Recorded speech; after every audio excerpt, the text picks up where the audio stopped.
So welcome to FINGERCOMBER Hair Stories. I'm here with my lovely, wonderful friend, Theresa. And we just wanted to come and chat with you guys about things related to hair and hair trauma, share some hair trauma stories. We all have them. And I also want to just talk to Theresa about some goals that she has for her hair, for her natural hair. And I want to talk to her about some looks that she might need for just different scenarios in her day-to-day life. So Theresa is an amazing woman. She is an educator at the higher education level. She is a mom. She is a wife. She is an entrepreneur, she is a life coach, and she wears many hats and wears them well.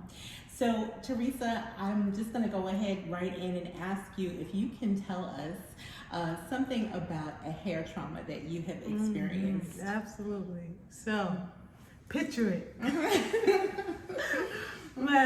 So, in the 80s, I was a student at Hampton University.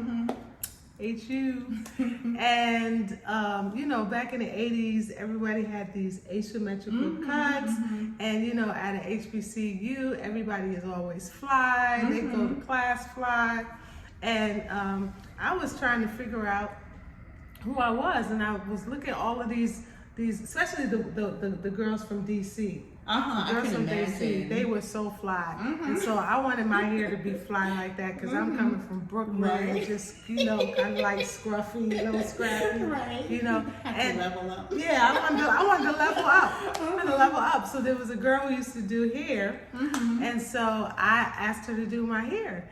So and I wanted to cut like that. I wanted one of them asymmetrical cuts, and she did my hair. It was I got a perm. And she didn't use neutralizing shampoo. Mercy. So we know my how cut was turned beautiful, out. but yeah, then didn't last for long. It didn't last for long, and then my hair started falling out, and I had these huge bald spots on both sides of my hair and in the back. And about how old were you? Maybe like 19? I was 19. Wow. Yeah. So how did that affect your experience at Hampton? How did that play itself out for you socially? How did that put you in the rankings? Even internally. Internally, I just felt I was always comparing myself to other people, right? Because I wasn't the woman that I am now, right? But yeah, so I was already insecure, and I was looking. Hair is such an emotional thing. It is, right? It is.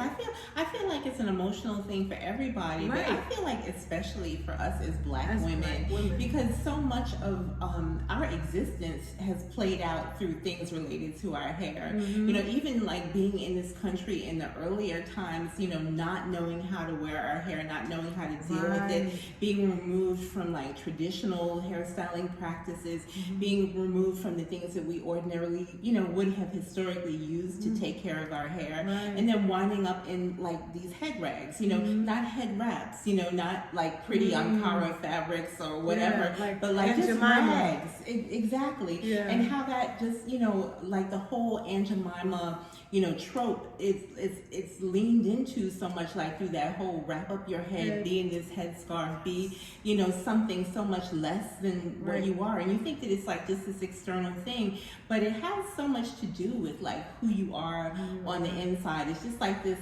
floral external reflection, just something that just kind of grows out of you, and it's hiding your flower, hiding your flower. Yes. So that's exactly how I felt. I felt like I always wanted to hide. Right.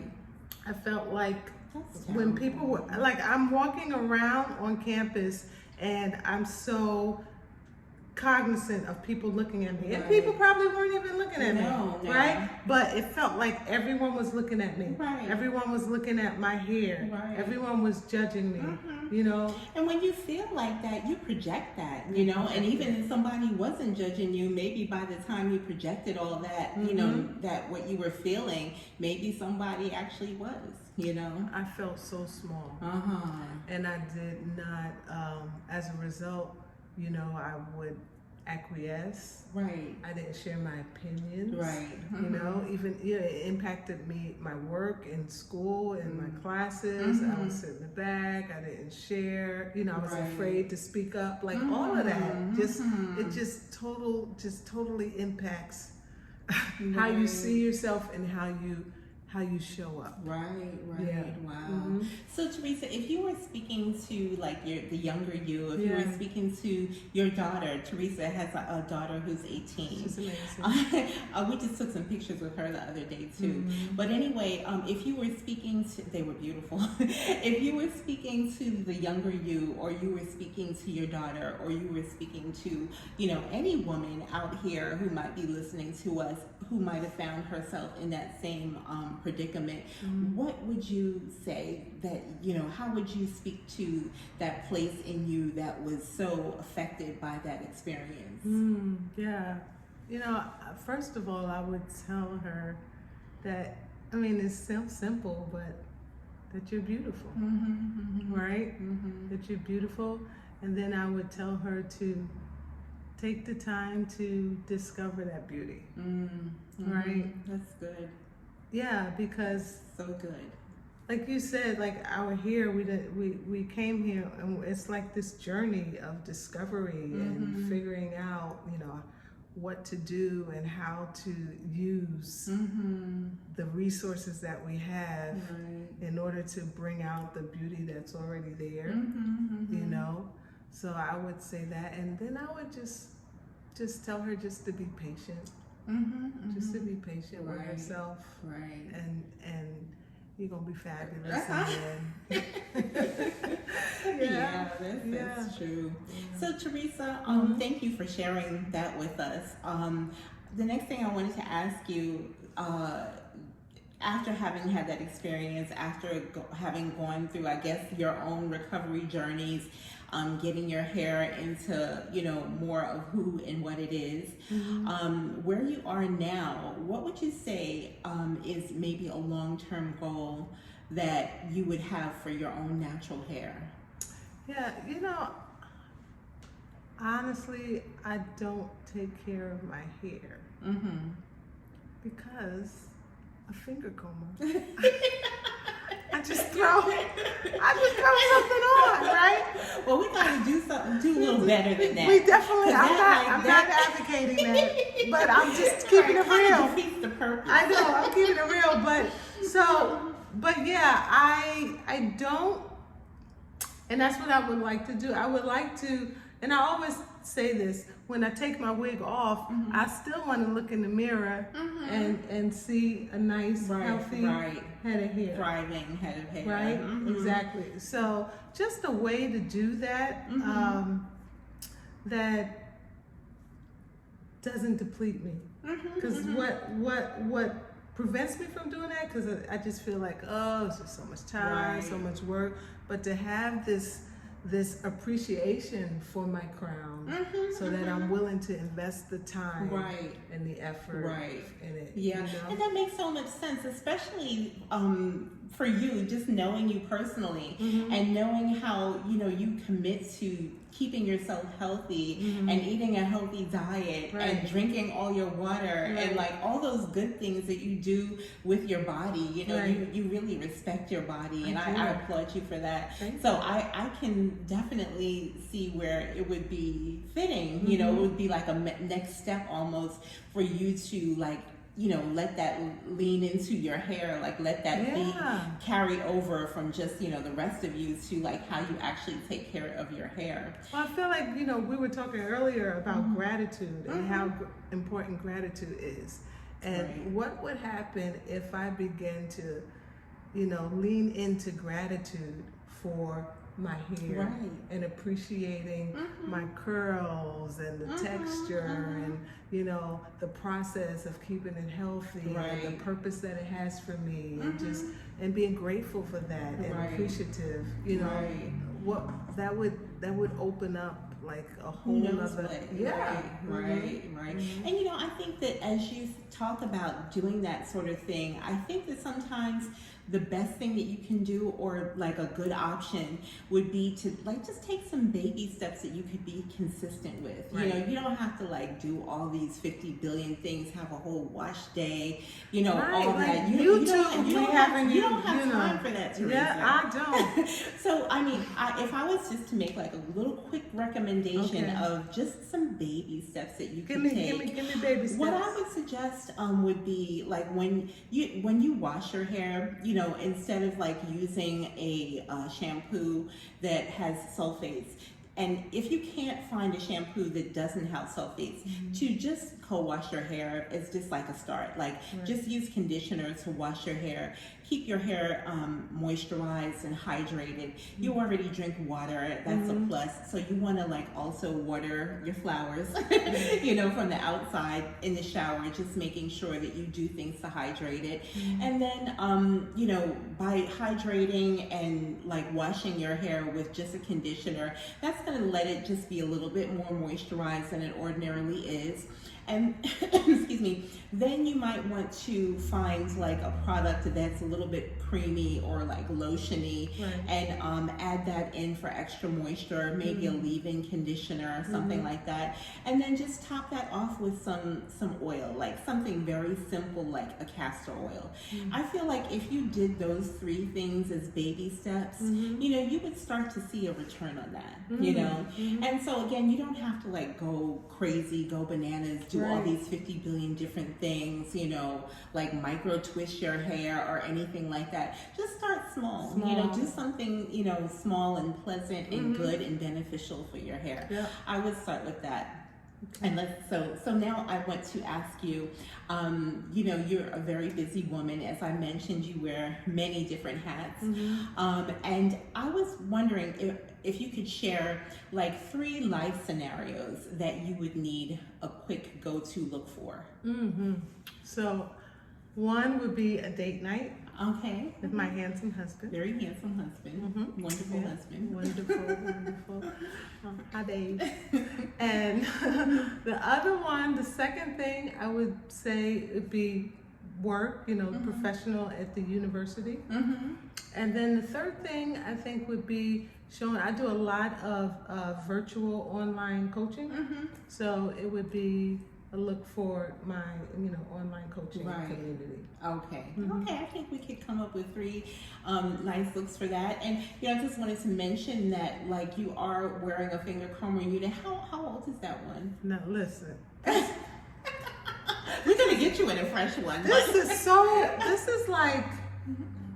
has gotta be at least 7 years old. Really? Yes. And this is the one I stole from my mom. Remember you? This is the one that my mom got. I know, don't you just love finger comber? I mean, seriously, 7 years. Oh, wow. Yeah, it's gotta be at least 7 years. Okay. So, I mean, again, like I said, we'll get you in a fresh one at least. I know you are attached, but I'm kind of attached. I know. Yeah. So, Theresa, thank you. You know, we'll come back with just some of the looks that we come up for you. So we're back, and one of the looks that Theresa said that she needed was a date night look, and this is what we came up with. This is the FINGERCOMBER Kinky Curl Out unit. I'm sorry, the elongated fro curl unit. And I thought that that would be like a nice look that Henry would enjoy. What do you think about that look, Theresa? I guess that says it all. I love it. Oh my gosh. Hey, y'all, listen. Is this fire or is this fire? FINGERCOMBER is the truth. It's beautiful. Yeah, so beautiful. I think it just brings out all the things, you know. I think it says like, I'm gonna have a hot date. Yeah, I think so. So this is the date night look. Date night look. Success. So Theresa said that she wanted a look that would be good for the university, for work, and just for her to maintain her professional polished look. Right. And although she had already had an original finger comber unit, we just hooked her up with a new one. Updated. And she can, wear it twisted like it is, or she can open it up and wear it in a twist out also. So what do you think about this? I think it's fabulous. I think it's just, I love finger comber. I mean, if you are not a finger comber fan, you ought to be.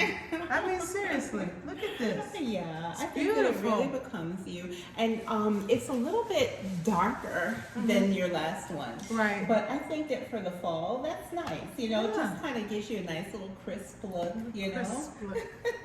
Crisp. Yeah. Y'all like the crisp? I'm feeling crisp vibes here. All right. Do you make these in another color? Yeah. Like just a little bit lighter. Yeah, you should make them in like blue or something. Oh. So this is our third and final look. The look that Theresa wanted for when she's, delivering giving her online classes, doing your coaching, and just wanting to look polished and professional, which is just very natural for you. And so for that, we decided to put her in the tapered bob.